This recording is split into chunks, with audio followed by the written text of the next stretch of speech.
Hello and welcome to yet another very, very special episode of the Gestalten podcast. My name is Martin Groschwald and I'm going to be your host for today's recording. And I have a very, very special guest today. It's the third one that we invited to join us on our special episodes. And this person is probably very, very known to most of you. He's done quite a few things already. He has some very interesting kind of positions that he has held in the past. It's the designer being in charge of the Citroen GT Vision Gran Turismo car. He has also worked for Polyphony Digital for the Gran Turismo cars. And just very, very recently, he has released his David Bowie tribute car in Paris at the concours, which was just happened a few weeks ago. Very, very warm welcome to Takumi Yamamoto. Takumi, welcome, and thank you very much for taking the time to do this little recording with us. Thank you very much for having me here. Lovely. So, give us a little bit of an intro about yourself. You are currently are you currently in Paris? Or are you currently in Japan? Or where are you currently stationed? Okay, so I'm in still Paris. So since I quit, PSA Citroen and I joined the Polyphony, as you said. Mm-hmm. Then 2 years ago, 2017, I started up my own company called Takumi Yamamoto, based in Paris still, yeah. Fantastic. So what we want to do today, we had, a few weeks ago, we had Carlos Salaf on the show and we talked about, him, doing a car for Pebble Beach. But with you, we obviously want to talk about the David Bowie tribute, but we also want to talk about the idea of doing cars purely digital or only for digital purposes. Mm-hmm. But let's start with the David Bowie tribute because it's the most recent one. It's obviously something that is that gained quite a lot of traction in the media as well. Mm-hmm. And I would obviously assume that it has something to do with the music and was inspired by David Bowie. Mm-hmm. But tell us a little bit more about how this whole project came about and when that started actually. So it's gonna be quite a long story, but I'll do my best to be brief. So. Yeah, when I was very little, probably 9, when I fell in love with Bowie, I watched Let's Dance or something on the TV, and I don't know, I tend to, when I like it so much, I tend to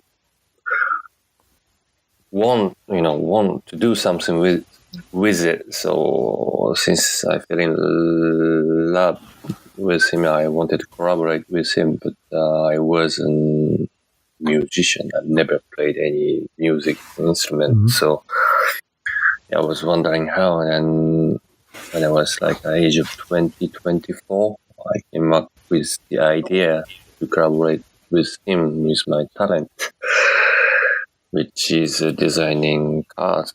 So I said to myself, I don't need to be a musician, just do a car for him.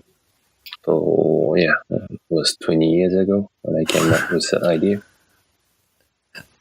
So it was like a 20-year process for you then to develop this this whole idea. So where did the inspiration for you come from Bowie? Was it about, you just mentioned the music, but was it also about his style? Because he transformed himself quite a lot during his career. How did you get to the car where it is now during those, let's say, 20 years that you've been working on this? But to be honest, it doesn't mean I've been thinking of it like 100% for the last 20 years, It was from time to time. But first of all, I wanted to do it with him, when he was alive. Mm-hmm. But then, when I decided to start my own company, the first thing which I attacked was this project. So I was preparing presentation, and 3 weeks later, he it's gone. So I had to change my plan. So instead of doing it with him, I decided to do it for him as a homage. And of course, it's pretty much everything. His looks, his the way of thinking, his songs all inspired me. So I wanted to put all elements in my tribute. Mm-hmm. And how? I mean, obviously we're not just talking about a digital model or like a few sketches here. I mean, you did you 3D printed the entire car. Is that right? Yeah. Yeah. So how did that come about? I mean, was that, similar to what Carlos did, where he put most of his own money in there, or did you have any kind of partners that were, absolutely fascinated by this idea? Or how did this actually, from an idea, from a sketch, like from a 3D model, how did this become a reality? How did this become a full-size model? So when I started, my goal was to present full-size model. But when I started, I was alone with any budget, so I decided to do it by myself, as far as I can, go by myself. So first time in my life, I achieved to do alias modeling by myself, like a really rough sketch. But to go further, I couldn't do anything by myself, so I contacted the first person. And I thought he will laugh about it, But no, he really loved it. So he was the first person who I contacted, but he said, yes, I'll finance it right away.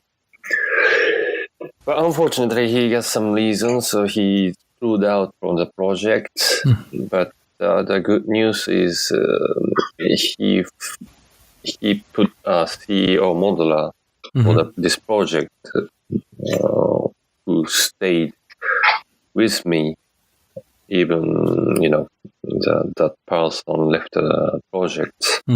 My career, yeah. And then So first step was him, who unfortunately pulled out from the project. But Cyril Anseli stayed with the project, so I could.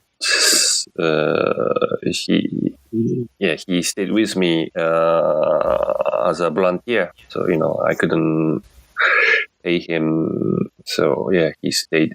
We did it for as a after five projects. Then we finally finished the 3D model. So we started to contact people, but we said to ourselves, to sell the project, we get to do like 60 images to persuade people. So Cyril found a guy called Alex Lanak, and he's really good CGI artist. And we gave our CEO model to him, and he turned it to beautiful images. Then the project started to get attention of people. Then sorry, long story. Then the image has been seen by Marie 3D. They are like specialized in creating concept car, and who uses a lot of 3D printing. So he said yes to sponsoring once the budget. Another 1/3 was taken by the how do you call it? Producer of the 3D printer, big size 3D printer, must be 3D. And the 1/3 is by myself. So Wow. Financed by 1/3. I couldn't take care of the whole, but 1/3 I could. Yeah. And so how was that feeling for you when you first saw the 3D, the first 3D parts coming together and, standing in this kind of full size, in front of this kind of full size car nowadays? Like, how was that after all this time? Obviously, like, not working on it full time, but after all these years and now seeing something like that, how did that feel? It's the best moment of the creation, isn't it? Like the moment of a dream come true. So in front of my eyes, things coming, just like giving a birth to my idea. So I was just witnessing, just how yeah, it was pretty amazing.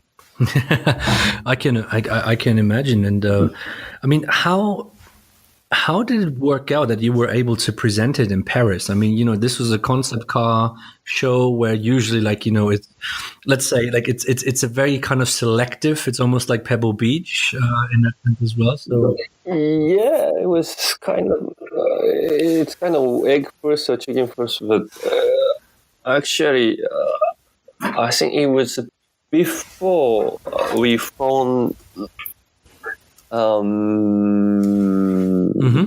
Marie 3D, Marie 3D, so the fabricator of the concept car, joined us.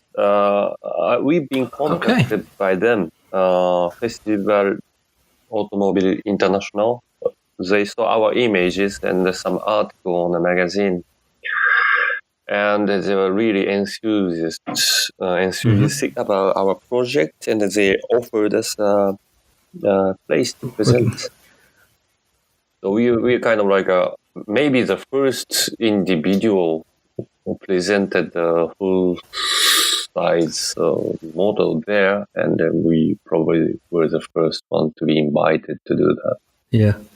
And what did your design colleagues say about it? Because obviously, like, this is a place where you can see, Maybachs, where you can see, like, the Peugeot E-Legend, like those kind of cars that had and obviously your old colleagues from PSA anyways, but how did they react to that kind of car? Because it's so different to anything else. Yeah, it's like when I did the GT, I wasn't sure about people's reaction, but let's say I didn't really care because I've done what I believed and I put everything I had.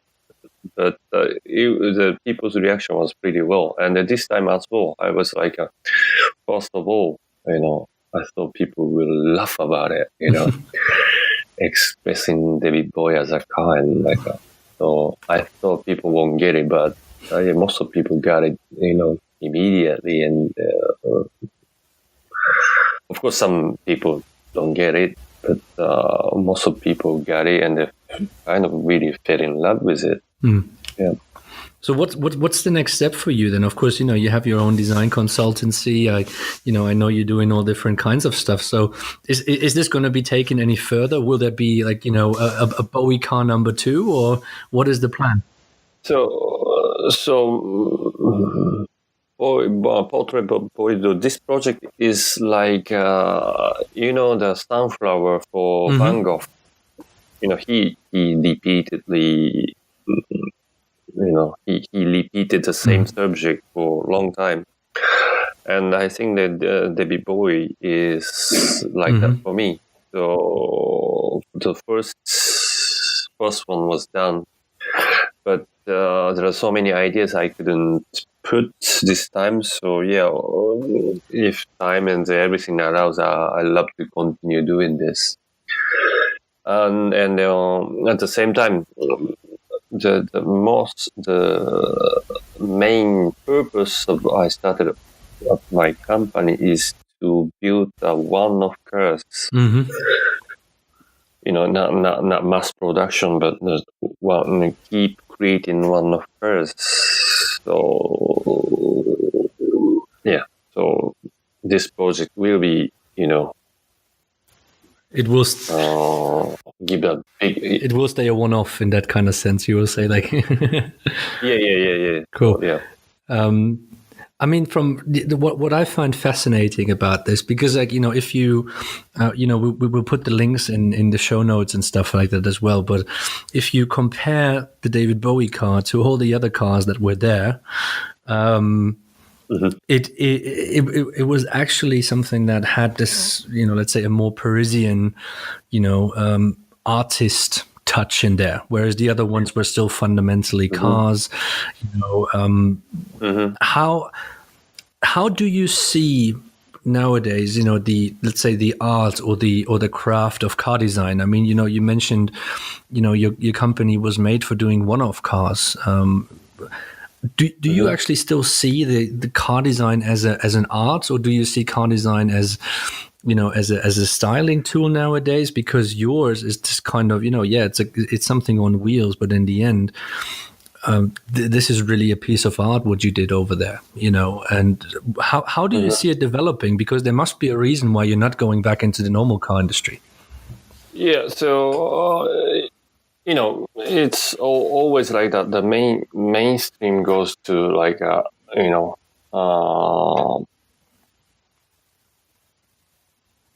follow the function. I mean, and the mainstream goes to like a practical, so styling or mass production design way, right? How to say that? My English.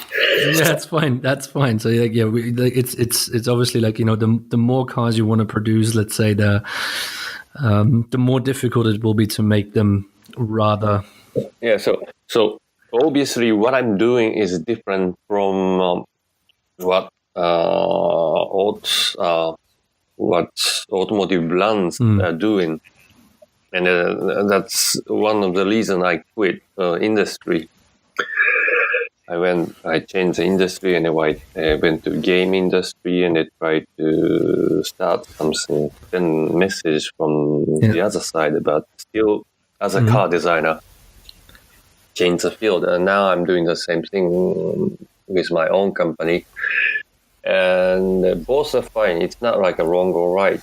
They do their car design, and I do my car design, but I'm taking the advantage of this agility. How do you say that? Does it exist? Agility, yeah. Agility, yeah. To do like a piece of artwork. Of course, it's not mass, but I can feel, that when the majority goes to mass production thing, there is always, how do you call it, kickback or, mind, how do you call that? How do you say that in English? Well, I think, it really comes down, I mean, I think I'm not quite sure if you've just recently seen the Honda pictures for this kind of e-prototype, which is the... Yeah. And I think this is what it comes down to, it's this kind of playfulness that was so great on the concept to kind of get that into the mass production and make it actually feasible, make it actually, mass producible.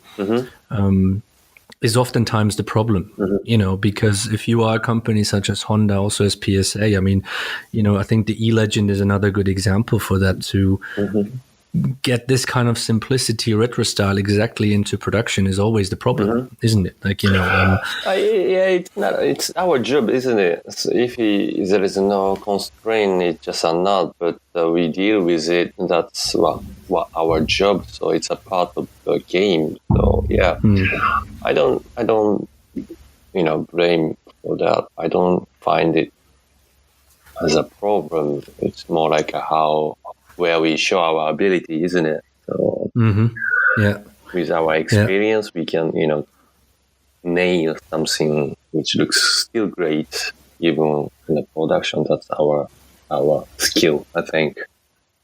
Yeah. But what I'm doing is probably different from what they do. It's more like a message, strong message. It's not about if we will sell well, but it's more like a message to the next generation. Yeah. Yeah. So speaking about the next generation, also the next generation of car designers, I mean, for me, the first touch I've always had with cars came through video games. Yeah. And I think for a lot of younger car designers nowadays, in particular, the idea of a digital model, or a digital kind of accessibility to the idea of car design is becoming more and more normal. Yeah. If you look into Gran Turismo in particular, what you can do with looking at the models, opening doors, you can take pictures and everything. It gives you a new access to the medium and to the idea of car design, of course. So you've made this very, very interesting move away from PSA, and you moved over to the guys that are developing Gran Turismo, which is Polyphony Digital. So how was that for you? I mean, from everything that we hear, those guys over there in Japan, they're absolutely petrol heads as well. They love cars as well. But to get a car company a gaming company to become so influential in car design nowadays, I mean, everybody wants to have their own Gran Turismo, Vision Gran Turismo car. How did that happen? Because that is something we had never seen before. So yeah, for me it was kind of obvious because we were using the 3D viewer with the CAD model and to review our design before we go to gray model. Even we do gray model, we still present our design CAD model using these softwares. And on the other hand, I was seeing my friend doing these beautiful video games with almost like a perfect quality, which moves on time. And for me, it was kind of like an obvious thing, that obvious flaw that there is no way to miss such opportunity. We got the same element inside of our design studio. Why don't we share that with the world? And the first motor show started in Paris in 1898, if I remember right. And I said to my boss, listen, look, we get to change the way we do probably new design, but we still using the same way of presenting our cars, which is like a motor shows. Invite the people and let them pay, and if they come, it's crowded, you cannot touch, you cannot probably, of course, you cannot drive. And the 1 month after the show, and then 1 month before the show, that's pretty much about what the period we talk about these new cars. But after that, we forget about it. And these showcase we spend millions goes to, probably it doesn't go to BIM, but it go to a garage, and then we never see it again. But if we change the way of the presentation, if we get connected to these video games, we can put, first of all, the people doesn't need to even come to the show, and people can see it clearly, and people can drive it, and they can even own it. And the only thing they got to do is to have a PlayStation 4 or 3 at the time. And look, for me it was obvious. And yeah, then on top, if users love the car, they can use it for forever. It's like a long tail phenomenon which happened with Amazon, So as long as they love it, they can drive it for a long time. I don't say forever, because So yeah, that was the idea. That's how I convinced Citroen. Yeah, how it happened. Yeah, and then you obviously changed side, so you moved over Yeah. from the car manufacturer to Polyphony. And then what happened? Because that was, I think, exactly at the time when this kind of movement of Vision Gran Turismo cars was just just starting slowly. And obviously now it's almost like your knighthood, if you're allowed to do something like that. Everybody wants to do it, but it almost becomes like a really important factor in also the communication strategy of companies. Like, oh, look, we have Gran Turismo cars. How did that happen? Because that's a first in video games, I would say. So so when I did GTbyCitroen, it was a massive success. For the first time in their history, they had to limit the person who wants to go into our showroom because the GT was presented. And it was, I don't remember the number exactly, but it was like the most successful show car ever in terms of exposure and media exposure. Yeah. For it. Yeah. But so I started to see the potential, and I said to myself, this shouldn't be just for a company. It should be open to everyone, all car manufacturers. So I was still with Citroen, but I started to propose Polyphony that they should do it with everyone, all car manufacturers. So I kind of wanted to prepare the presentation and sold the idea to them.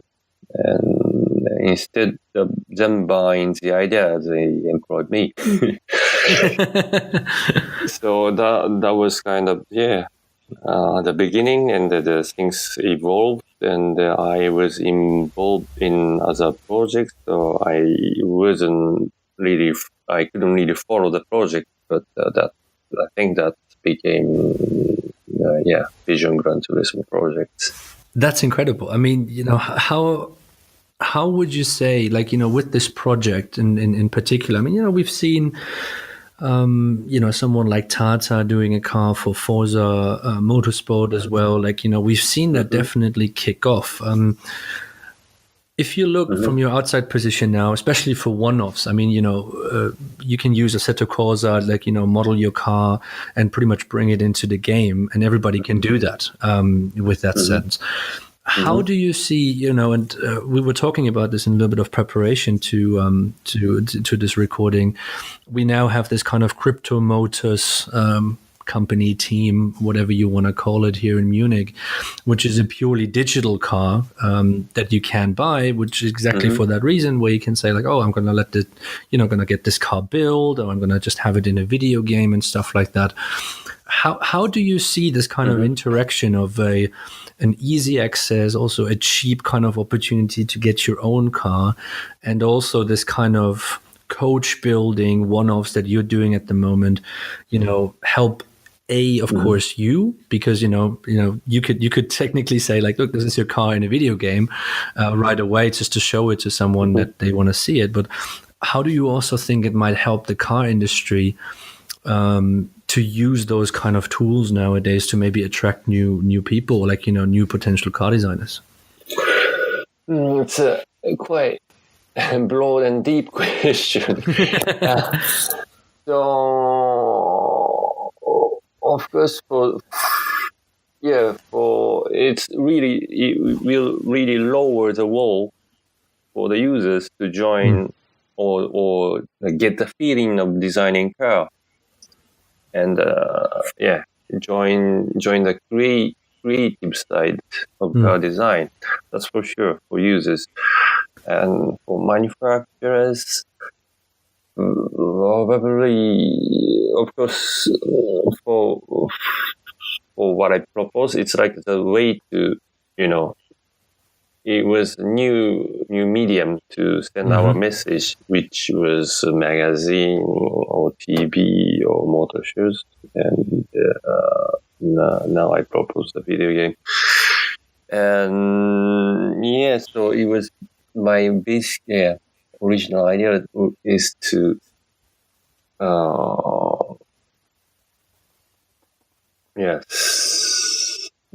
sorry.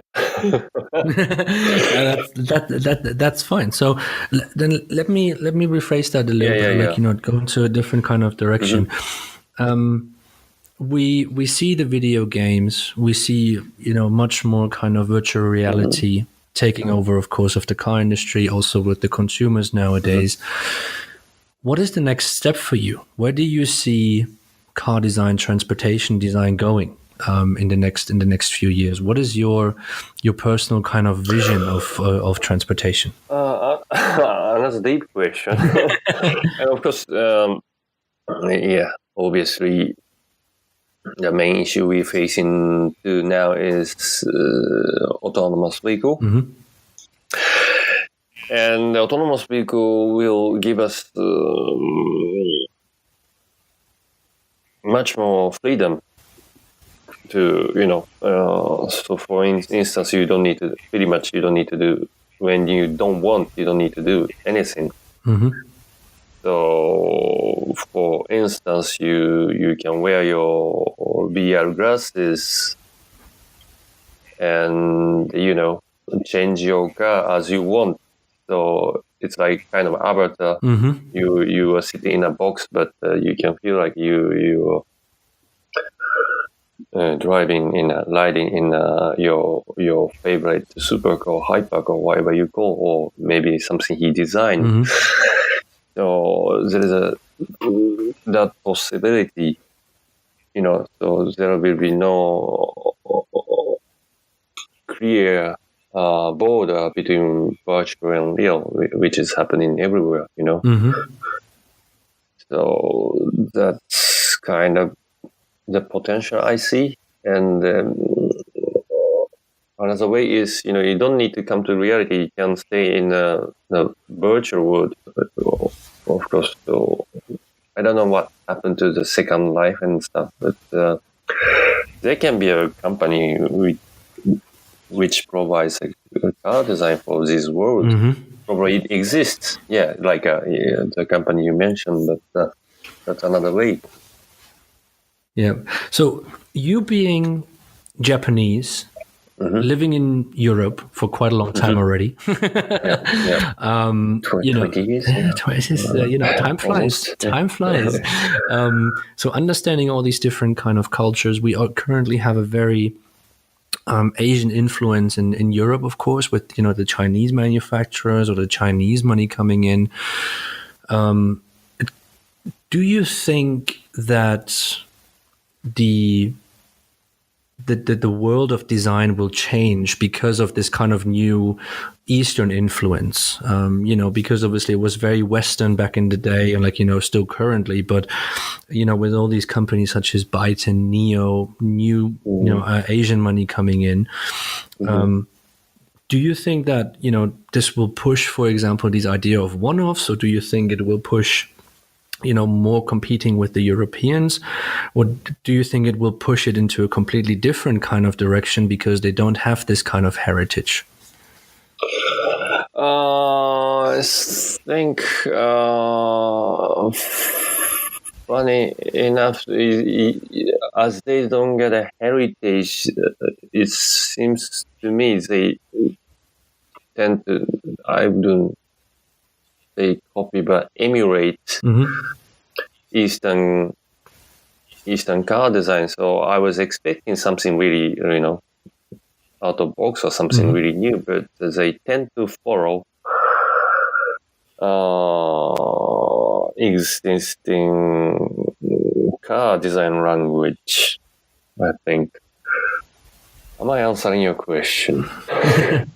So, let me ask you this actually, just to kind of put this: if you would be in the position of a Chinese, Japanese, an Eastern car manufacturer that comes in with this 1 billion, 2 billion. Yeah, and that's obviously you see what other companies have done before. Where would you tackle something different? What would be your kind of approach to this new idea apart from, apart from just autonomy? Like, what would make things differently? And you've seen both, Eastern and Western world. So how would you develop it?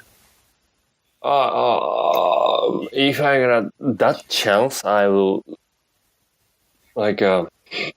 avoid doing what we've done. So I'll take I cannot tell you right now what outcome will be, but I'll stop probably employing old method we used to use and to create something new if I got that much freedom. And that how I will approach to that subject probably. Yeah, and try to like if car industry started from that place, that country, that area, and probably I will start building the design team from that point. Yeah. And would you, because you worked a lot on 3D now on the David Bowie car as well. We have this big discussion, of course, in terms of 3D versus the physical modeling. Would you completely disregard physical modeling if you would do something like that? Would you become a full 3D guy, or how would be your workflow of the future ideally? I can already see my colleagues of car design friends face who really loves gray model, but myself, I believe that everything we can do in gray model, we can do in CAD model. It's just a matter of getting used to it. And probably of course, at certain point, we probably need physical model, but for the development, I love to try without any new physical model, and using more like a new technology which can replace that experience. Yeah. What would be, if I would have to nail you down on one technology, what do you think is the most important technology for car development at the moment? I mean, design. Let's take car design also in terms of experience, for example. Because just the surface, I think, let's say that could be an easy question, but if you see car design as an overall experience, what would you think is the most important technology right now, or also the most important technology coming up fairly soon? Well, UI UX, it's all ordinary answer, but I think it's going to be more important, Of course, we always, inside and everything we see is always, interior design. But autonomous vehicle comes in, and it will be more about how we're gonna spend our time there. So UI UX, augmented reality, AR, that kind of thing. Obviously, will be very, very important. Am I answering okay? Yeah, I mean, this is a tough question because, with autonomy, with this kind of idea about experience, of course, we're talking about stuff that is quite far away from car design per se, 5G technology and stuff. But, I think it will become more and more present in everyday culture and in like the day-to-day development of the car. But obviously, I think at this moment in time, everything that circles around the experience is still the future. I think we will all have to define what experience is. we will have to see how important the product becomes. I think, and not just the brand or the experience per se. So there's still a lot of movement there, and I do hope that your approach the approach that you have with doing one-off cars then inspires again maybe a digital world, maybe a manufacturer to bring those ideas into real life. I mean, in the end, if somebody would take your David Bowie car and it becomes an inspirational point for a car designer of any other car company, and you will see some hints and stuff like that in a car in the future. I mean, I'm pretty sure you've achieved everything that you wanted, right? To inspire other colleagues. It was so far, yeah, but yeah, I love to go further. So yeah, at this moment, I'm okay, but I got new ideas. We're all looking very, very much forward to them, and do let us know, please, once you will release something new, because the David Bowie one was quite impressive. I do have to say, and as we do with so many other guys, with the other guys that are in the kind of special episodes, I have 3 questions for you. Yeah. Question number 1: who was the most influential designer you have worked with? Worked with, right? Yeah, worked with. Yeah, worked with. So someone that you've or someone that you were in touch with but inspired you in a certain way. In touch or no, personally, it's Chris Bongo, but the work with is the Jean-Pierre Plouet. He's so okay. He can be, yeah, he's so, yeah. He let us be creative. If we are not, he'll be very difficult. But as long as we are creative, it's cool, and he defend for that. So I really respect him. Yeah, and I think we can see that from a product which is coming out from Peugeot and Citroen. Yeah. It's they're getting on a good way now. One has to say. Question number 2: which project, concept car, show car, digital car, whatever, that you did not work on would have been on your all-time favorite list to work on? Gina? BMW Gina, maybe? Yeah. That came out very quickly. That's very nice. And last but not least, and then I'll let you go, if you would have any money available, what car would you buy? Lamborghini Jota. that was quick as well, maybe. So I buy it for sure. Yeah. It's in on the bucket list. It is on the bucket list. So one day. One day. I'll keep my fingers crossed for you, Takumi. Thank you very much for taking the time. It's been a pleasure. Thank you very much. Yeah. Obviously, if you want to get in touch with Takumi, if you're interested about the work that he has done, go to his website, which is takumiyamamoto.com. Feel free to connect with him on LinkedIn or any kind of social media platform where you can find him. I'm pretty sure he's happy to be in touch with a lot of people. And also, if you are interested in working with him, you can reach him on his website as well. And so thank you very much, Takumi, for the time. Thank you very much. Much appreciated. We will see each other very soon. And to all our listeners, thank you very much for this yet again another special episode of the Gestalten podcast. And you will be hearing from us very, very soon. And thanks for listening. Take care.